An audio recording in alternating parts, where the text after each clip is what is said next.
But Elon is so fixated on this idea that you don't understand. This is going to be the biggest company ever. I would rather commit seppuku than fail.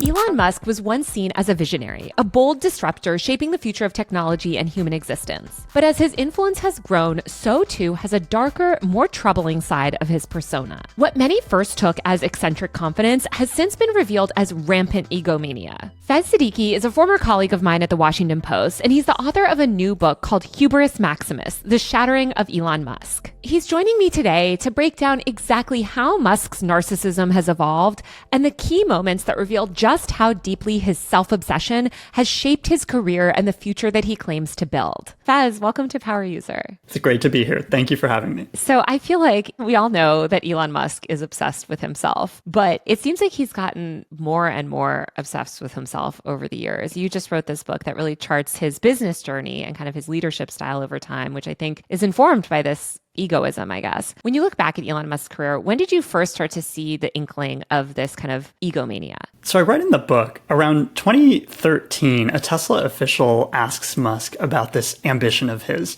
to go to Mars. And the question on the official's mind is, humanity is going to become so much more advanced in coming decades, coming centuries or millennia. Why do we need to go to Mars right now? And what this official quickly learns is that it's not about the necessity to go to Mars right now.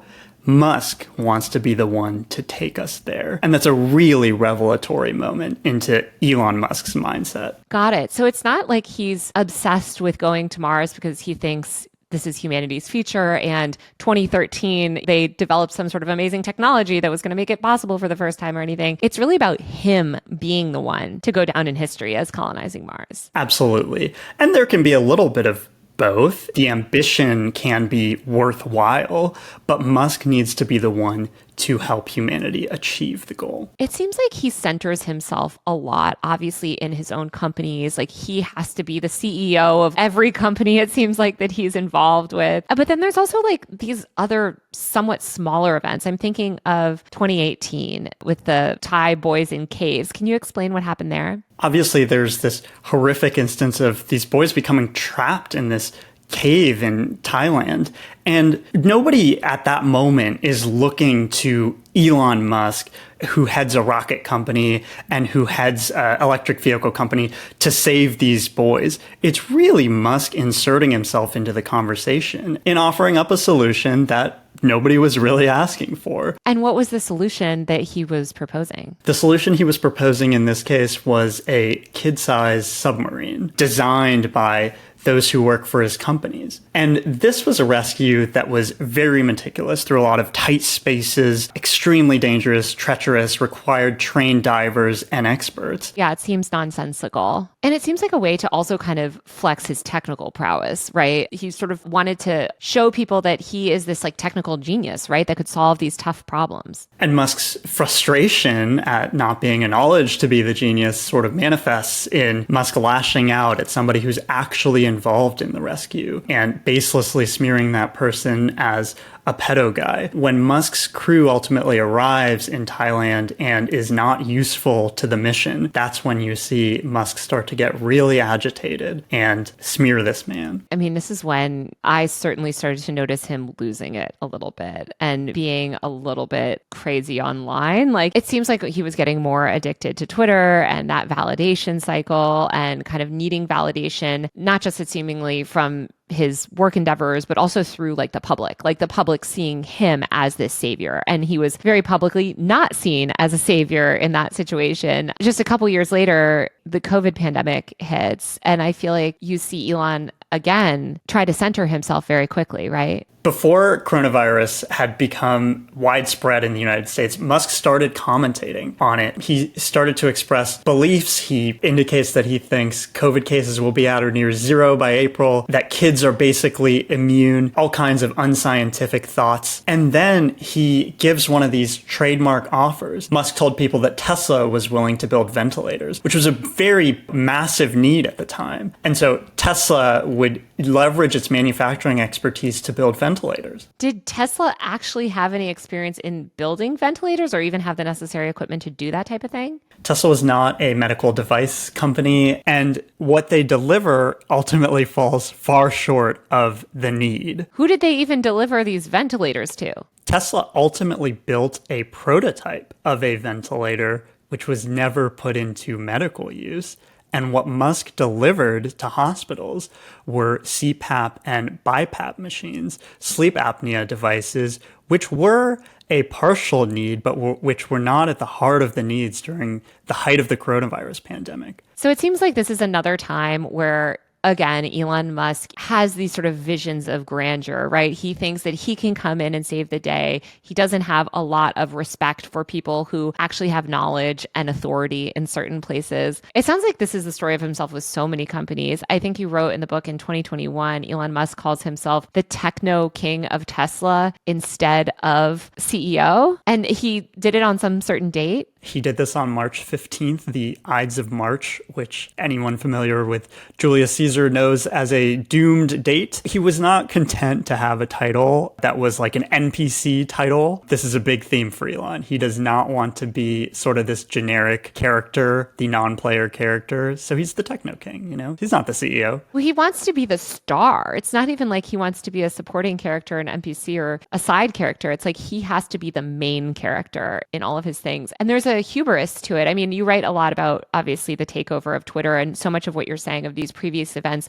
ultimately show his strategy in Twitter. There's this famous tweet that's like, Elon Musk is going to basically realize over and over again by making mistakes that the original owners of Twitter weren't like evil woke people that were censoring everyone, but everything that they did was for a good business reason. And I feel like that's what we've seen, right? He takes over the company. He tries to roll back all of these things, content moderation, whatever. And now he's in the business of content moderating, right? He's doing a lot of the things that he lambasted Twitter executives for doing just a couple years ago. And if you look at the blunder that ultimately led Musk to have to step aside as head of Twitter, he limited sharing of outside content on the platform, which just flies in the face of what Twitter was about, which was an information sharing platform. This idea that you're going to ban people from sharing links to their Instagrams, Twitter users were not having it. But this is an instance of Musk overruling the guiding philosophy of the platform and deciding that he knows what's best. Shortly after he took over Twitter, he also insisted on himself being inserted into the feed more, right? Like it became, I feel like, an Elon feed where suddenly engineers were being forced to manually put his tweets into people's feeds, right? Yeah, I mean, if you don't want to call it hubris or megalomania or a hero complex or a god complex, call it main character syndrome. And Musk was going to make himself the main character whether you liked it or not. I feel like you see this with so many Silicon Valley billionaires. And when you look at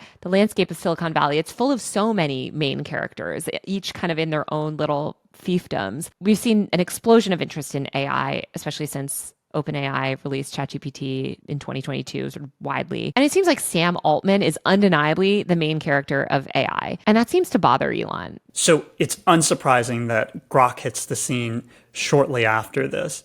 I write about in the book about how Elon launches autonomy in Teslas and this big bet on full self-driving shortly after the ride-hailing companies embrace autonomy as part of their IPO ambitions. And you see the same pattern with AI. The large language models hit the scene, and then in the snap of a finger, you have Grok now hitting the scene. He can't handle not being the center of attention when there's a big tech bet that's in the news. It's not even just him trying to be the center of the media cycle, which I totally agree he is. Like he wants to be at the forefront of every single hype cycle and be the main guy. But also he has this kind of like God complex about AI, right? So this idea of playing God is not entirely foreign to what Musk does. He's applied similar thinking to Tesla Autopilot, where he believes that at the moment where autonomy is safer, it's a moral imperative to roll it out. The science is not overwhelming that it's safer than human driving. Tesla has numbers that it trots out. So when Musk decides we're at that moment, he is taking on a godlike role in society because he's the person who has the tool. And the unique ability to unleash it. And then you also see him building these humanoid robots where it seems like he wants to kind of rule this army of robot humans. Similar to Musk's thinking on AGI, he believes that an army of humanoid robots could go rogue and overpower humanity. So he's talked about when Tesla made this bet on building humanoid robots, he wants to build them to be nice and to be obedient and ultimately serve humanity rather than overpowering it. He specifically said it's a robot that you could take yourself as opposed to one that would dominate and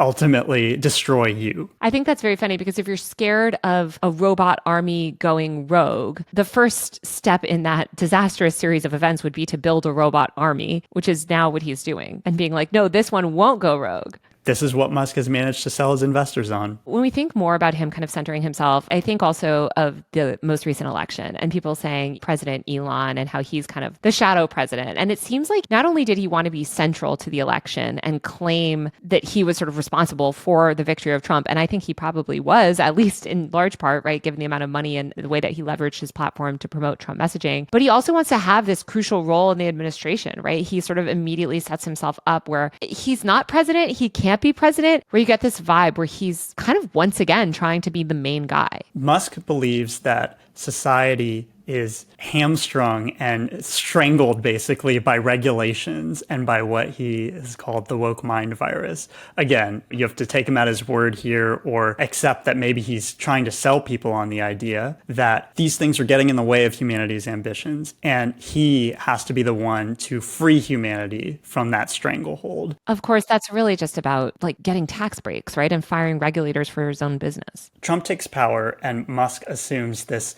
godlike role. He can decide or ultimately delete entire agencies. So he can decide on the fortunes of entire agencies or delete them if he wishes. And Musk was the person who was Trump's largest donor, Republicans' largest donor. He was the person who made this possible. So how is that going to be rewarded other than with a massive amount of power that is unprecedented for an unelected official? But it goes back to this like delusions of grandeur, right? It's hubris. It's I ran a car company successfully and a social network not successfully. And so I should be the one to come in and mandate all these changes in government. Musk once again centers himself. He believes that he is uniquely equipped to carry out this wish of his of reining in the federal government.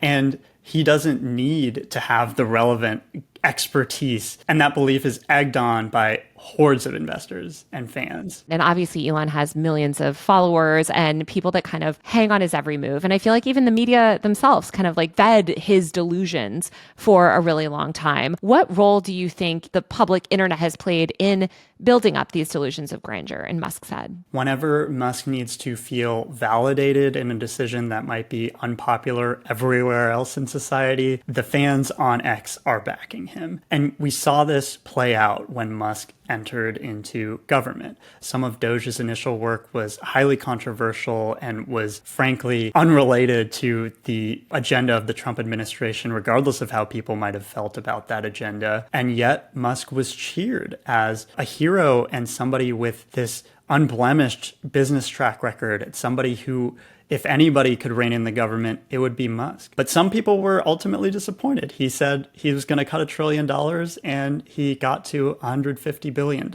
And now he's stepping back from Doge. It seems like also framing himself as this singular leader and this sort of cult of personality has also allowed him to shield himself from a lot of accountability over the years as well. Absolutely. I mean, when there are attempts to scrutinize Musk, whether it's in the press or whether it's among regulators, there's a tremendous amount of pressure put on people. People who've had to flee in fear of their lives for daring to say something negative or even with the appearance of negativity about Elon Musk. So there are instances of auto safety investigators who found themselves facing threats to their safety for daring to look into Tesla. And so extract that and think about, Musk is now in power. And where do you get an environment of the expected scrutiny of a public official when there's so much pressure on people to just shut up and accept that he is a great man? How do you think also Musk self-mythologizing so much and building himself up into this figure, this like godlike figure, I guess, in tech, has affected other tech leaders in the landscape? Because I feel like this brain rot that he has is spreading. I think this next crop of tech leaders faces an impossible task of trying to measure up to Elon's place in society.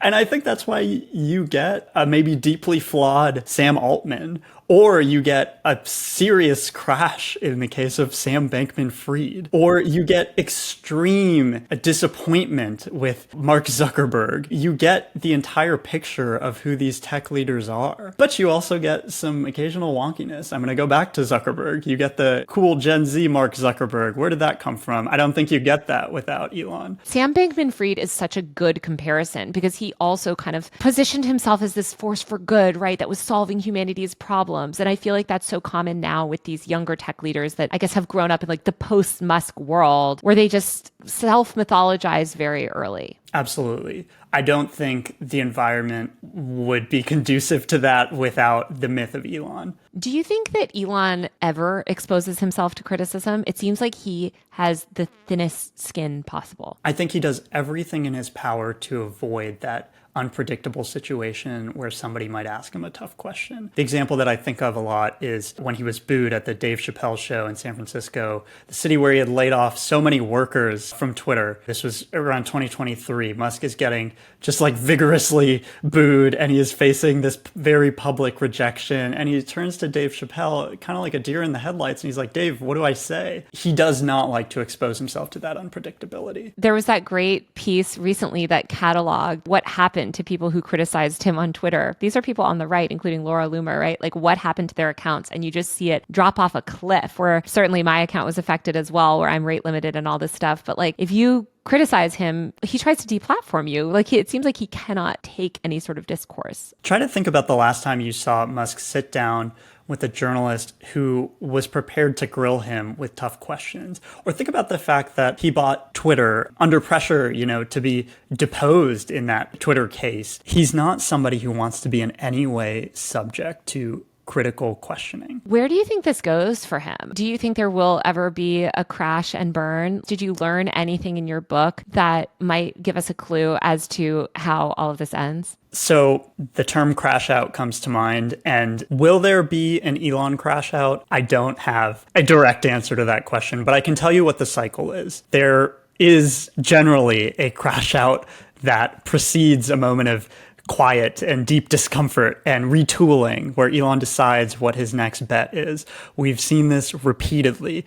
The most recent one that comes to mind is after he was rejected as, should he stay on as Twitter CEO? Twitter users overwhelmingly said no. And it was kind of hard to get Elon's every thought out of him at that moment. And then we saw him retool and get himself involved in electoral politics. Well, this is another moment where the American people have expressed a deep dissatisfaction with his role in government. And Elon has to return his attention to Tesla, which is under a tremendous amount of pressure. What does that retooling look like?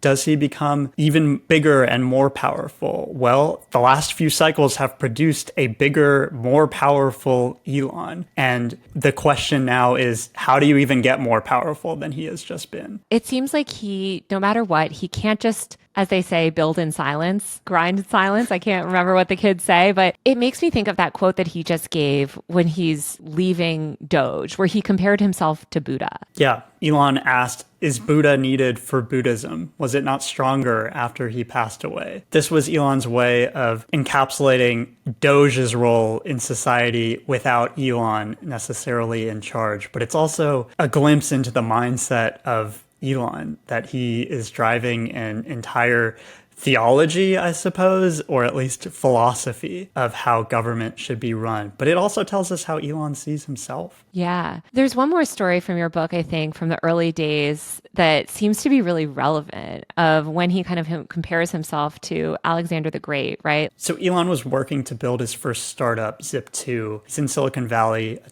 top investor in the company, is grabbing lunch with their precocious founder to check in with Elon on how it's going in digitizing the yellow pages. And Elon, rather than having sort of a mundane company update, starts getting frustrated with the line of questioning because to Elon, it's kind of narrow-minded.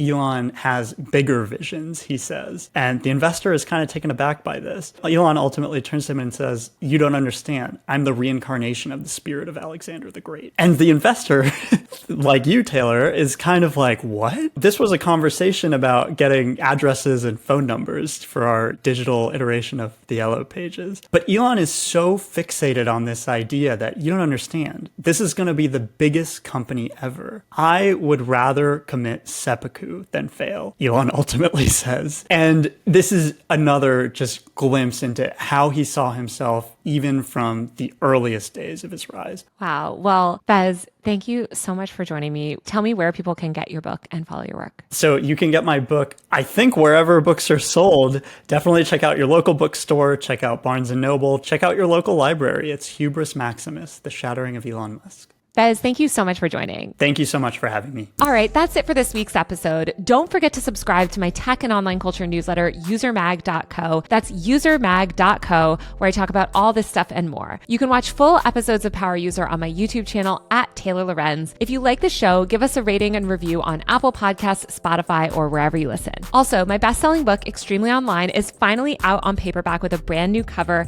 You can pick it up wherever books are sold, and it's a great history of the content creator industry over the past 20 years, the rise of social media. I hope you guys like it. That's it for now. See you next week.